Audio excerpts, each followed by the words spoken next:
Coach, halfway through the GNAC schedule after a big win over Western Oregon last Saturday. Just tell me, where's your team at? You know, you're kind of at a halfway point, not quite halfway through the season because you got the non-conference game. What does this week look like, and how do you feel about your team? Yeah, it's a great question because you spend so much time with these guys. Yeah, number one, I'm impressed with the people who they are off the field and their work ethic. It's a lot of fun to go to practice, a lot of fun to work with them. They respond well to the challenges and the standard that we have, and those moments when they don't achieve the standard, they respond to the coaching that's helping them to get on that path. You know, coming out the way we are right now, 3-2, it's not exactly how you want to be, but you also know that every season is its own entity, and so this group that we have, I feel like this last couple of weeks are finding their stride, finding the confidence with each other. We have a lot of older players, but they're new relatively in playing. It's not like we're full of a team that has 4-year starters. You're full of a team of guys that have been here for 4 years, being 5 years, but this is their first year starting. So that type of experience it comes from playing the game. And so what I saw this last game is those guys that are now getting the rotations, getting the starting jobs that they've been waiting for, are finally now understanding it. They're performing, and they're playing with that speed and that system integrity that we strive for. And so sounds like there's a lot of development there. That, every week is a lot of learning and growth out of this. Yeah, you have to. And then whether it's 2017, 18, beyond, you gotta have a growth mindset through every season. And if you have that growth mindset, through camp, which is easy to have in camp because everybody understands that, but keeping it on the weeks beyond, because you get busy with school, you get busy with life, and it's a fast-paced world we live in. The time you have with the NCAA allows you with football, you got to make sure that's some hard, focused, growth-minded opportunities, and that's where we challenge them in practice. You got to approach every rep that way. I want our guys mentally exhausted after practice because that means that they have been focusing hard to learn and to force the neuromuscular changes that we want to have happen. Speaking of challenges, you got a good team coming to non-conference game this week. Yes. They've had some changes from when you went up there to Mines last year. What impresses you the most? What looks different from the team that you played last year to this year? I'll start with what's the same, and that's where Coach Brandon runs a really good program, and you see their desire to compete. I mean, when you play Mines, it's a solid 4-quarter game. It's going to be a 4-quarter game. We've got to watch a lot of film on them, and you're seeing that their receiving core, they've seen a lot of football, and they're going to find a way to try to get their one-on-one matchups and to win them. I see a hard-nosed offensive line that's able to be physical. They've got a new quarterback who I think is way more confident now than he was week 1.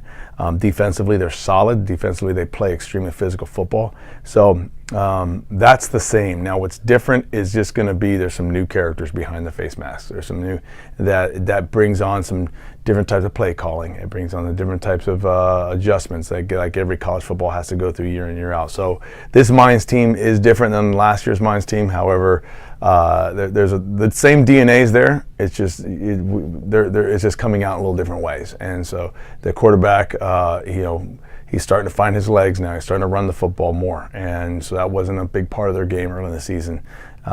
You're seeing him start to extend plays a little more, and that's the comfort coming from an older veteran receiving core with a new quarterback. And so, you're seeing a group it's starting to find themselves. Coach, obviously you guys have dealt with some injuries this year, and can you just talk about the importance of some of the key players and leaders on the team stepping up to help carry the load and move things forward when the next man has to step up?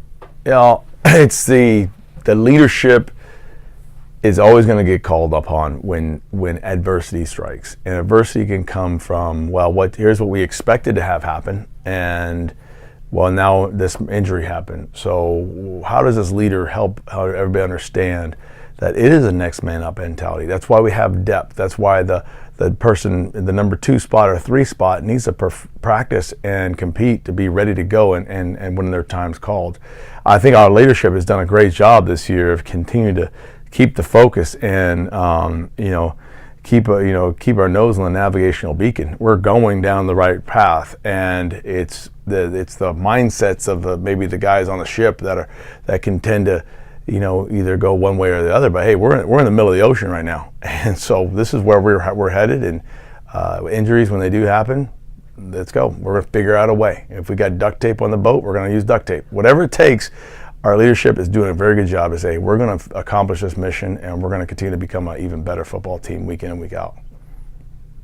Coach, question from John Sherrard, St. Gabriel Valley Tribune. Couldn't be here today, but wanted me to pass a question along. Great, John. Just with, Scobie being back, the production he's had these last two games, offense kind of running what seems to be at full strength. How important is that as you head down the stretch of the season? What's especially important as the weather starts changing and as you go on the road to have a run game and to be solid in the run game. So now where you have a veteran like Scobie being able to work with our offensive line, I think they're very comfort levels very good with each other. Obviously Scobie's gifted to be able to make some of these plays happen that every good running back should make happen.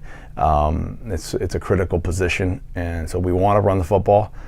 He brings an element of power and speed that's a very unique combination.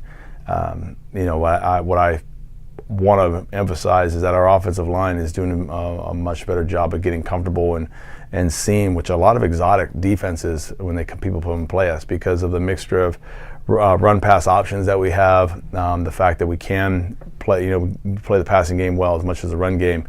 It's creating it's making an environment that defenses are having to get very creative and more exotic. And so it's taking a little time for the staff, offensive staff, and game time to say, okay, get a beat on them.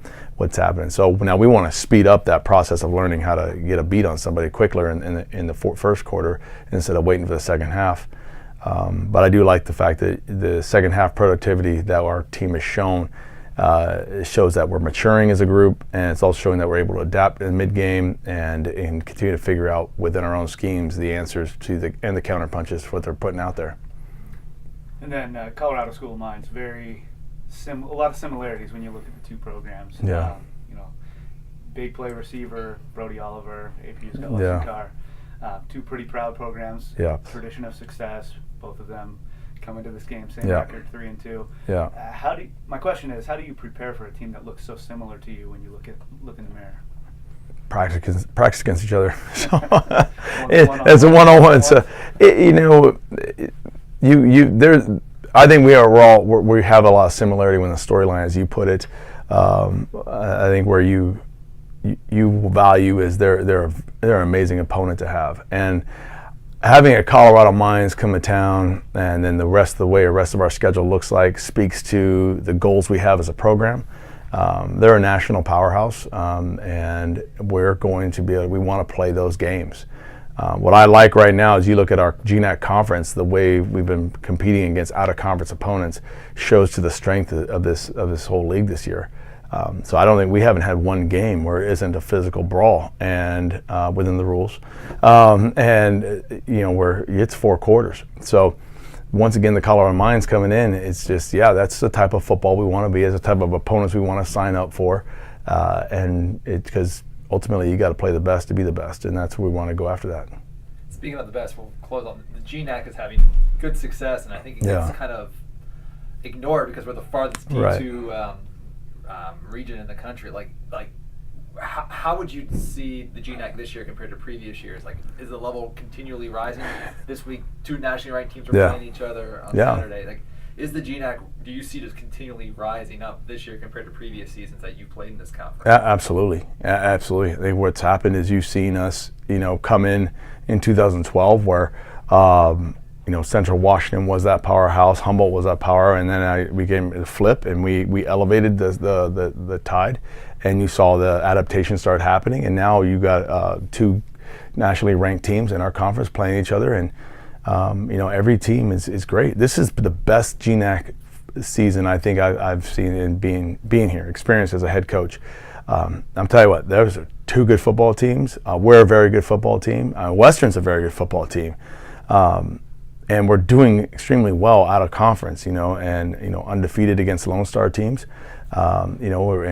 We're taking on RMAC teams, and so I think one thing that can't be lost in all this is that the GNAC conference is strong.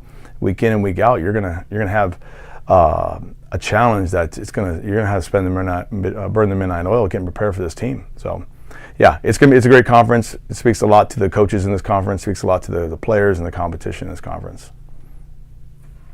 Okay, thank you. All right, thank you very much.